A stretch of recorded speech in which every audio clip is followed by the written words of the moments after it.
If you played and enjoyed one of these games, then I dare to say you should try Sniper Elite 5 and you might end up liking it a lot. The game turned out to be not what I originally expected, in a good way.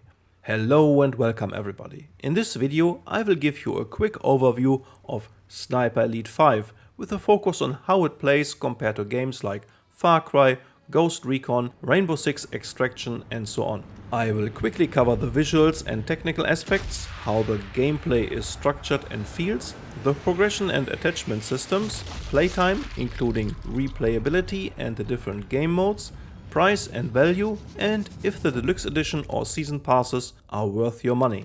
Let's kick this off with how the game looks and performs. Visually, it is a really impressive game and provides a very immersive experience. You really get a feeling for the places and the time period. Tons of small details and the overall look is fantastic. The big advantage from these handcrafted locations in comparison to huge open world titles is that the locations feel a lot more distinct. Assets for buildings are not reused endlessly, and while the individual maps are huge and leave plenty of room to explore, they feel organic and natural. Lighting, object detail and overall visual quality is really top notch. Animations are for the most part excellent, and the kill cam with the X-ray details can be very gruesome but also satisfying. You can dial down the kill cam frequency in the options if you want. I played this on native 1440p with an RX 6700 XT with everything maxed out, and the game was running at 80 frames per second on average with no major frame dips. Kudos to the engine. It is really well optimized and looks amazing. But let's step away from the boring stuff and dive into the gameplay. How does it feel to play Sniper Elite 5? You see, I never gave this game a second thought because of the title. While sniping is a fun part in any shooter, I thought this game would solely evolve around that aspect. Turns out, the shooter sandbox at your disposal is much bigger than that. You can sneak around, the stealth system is really good, and perform melee takedowns, use a silenced handgun for kills in tighter environments, or switch to your MP when things go south and fight your way through, which might not be your best option, but still is perfectly possible. And of course, you can snipe from a few hundred meters away with your rifle. The whole mix offers far more than just sniping. I had missions where I used my handgun a lot more than my rifle. All this happens in a semi-realistic setting where sound travel matters, and on higher difficulties you can turn off any supporting game systems and have to consider factors like bullet drop and wind on your own. In general, are the various difficulty settings a true blessing. You can dial it down to play it more in a Far Cry style, or crank it all the way up with no HUD elements and fully immerse yourself. You can individually turn off factors like wind, adjust enemy AI behavior and aggressiveness, how vulnerable you are to damage, and so on. You don't need to be a hardcore simulation player to enjoy this game. If you prefer a more arcadey shooter experience, the game lets you totally do that. So no matter how easy, hard or immersive you want to play, the game provides the options to customize it to your liking. Suppressors don't magically silence your gunshots completely. You can cut down a rifle's audible distance from 140 to 70 meters for example, but that will cost you damage and increase bullet drop. There are more advanced suppressors available later that can cut down another 20 meters or so, but the trade-off is an even higher damage and handling penalty. While handguns already have a more silent bass sound profile and can be a viable option with around 20 to 30 meter audible range. So using a rifle while sneaking through bunkers or buildings is often a bad option that can easily alert enemies and is clunky to use in tight spaces. This solves a core problem that other shooter games have, that give you a handgun, but it is often a lot less useful than your main gun. Here you think a lot more about which gun is appropriate for the situation at hand.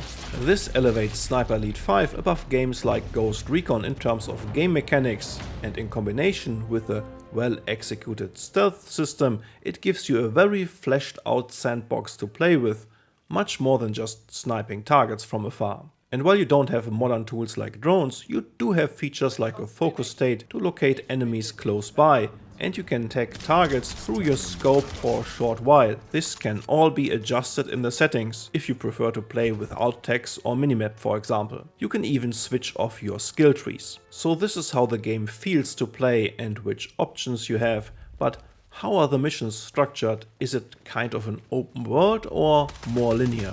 The base game comes with 9 missions, which sounds not a lot but offers more than you might think. More on the playtime details later.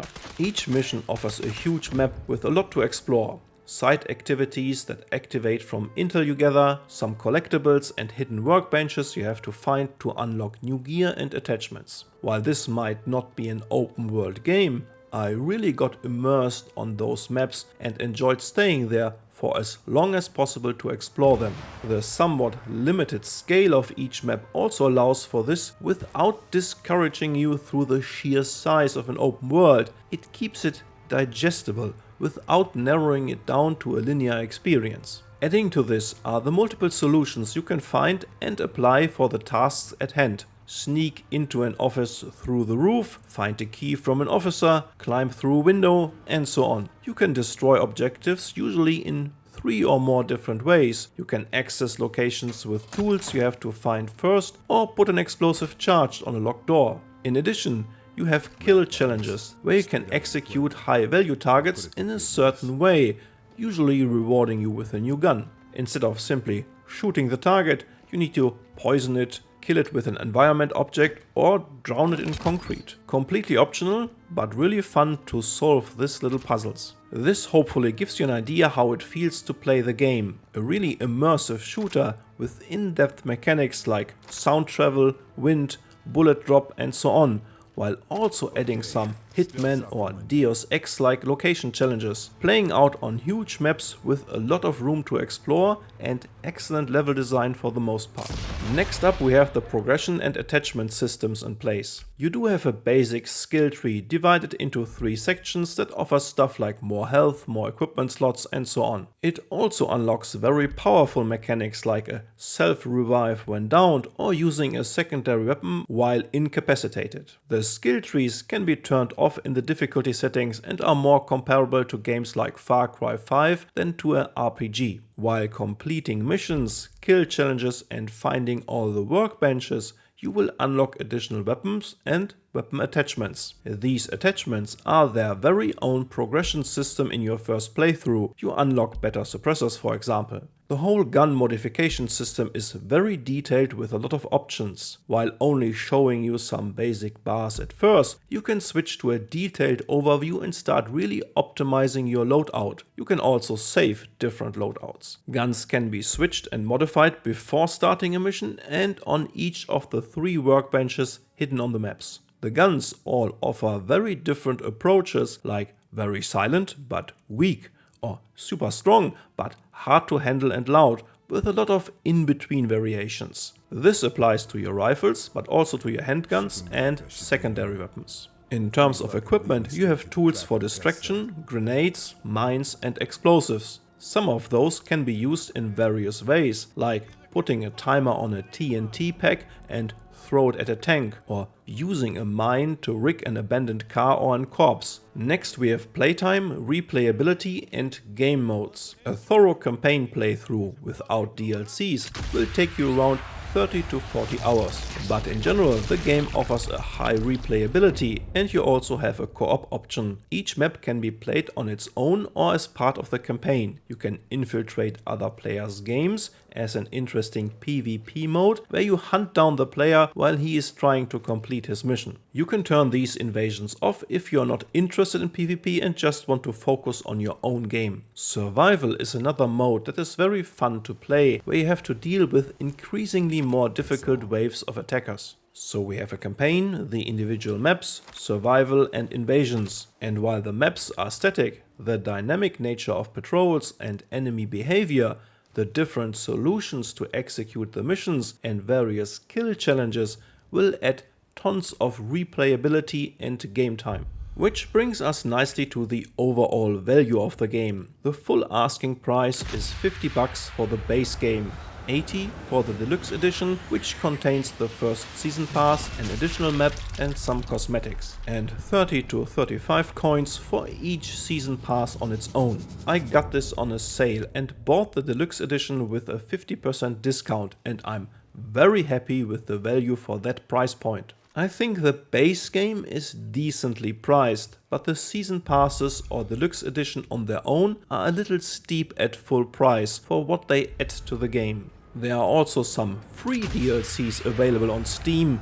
Don't forget to unlock them. These include a weapon pack with one of the best rifles in the game. I would highly recommend trying to get the Deluxe Edition or base game on sale. These occur now more often 1 year after release. If you don't want to wait for a sale, only purchase the base game. This is by far the best value for your money in comparison to the Deluxe Edition or season passes. To conclude this video, are there any big negatives you can expect? I never played another Sniper Elite game before, so I will not judge it against its predecessors. I found the level design overall to be excellent, but some maps are of course better than others. But I never thought of a map as bad or underwhelming. While the game is super immersive for me, some areas have invisible walls, not only at the outer limits of the map, but also inside the map. I found that to be very strange and, while surely not game breaking, a little annoying occasionally. Like in every other game, the AI is not perfect,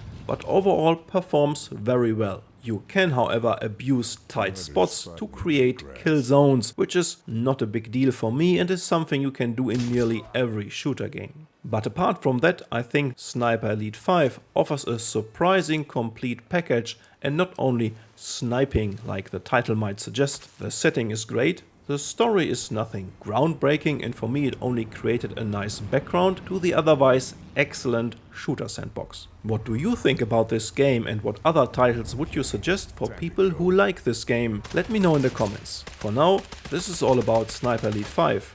Take good care of yourself and enjoy your gaming sessions.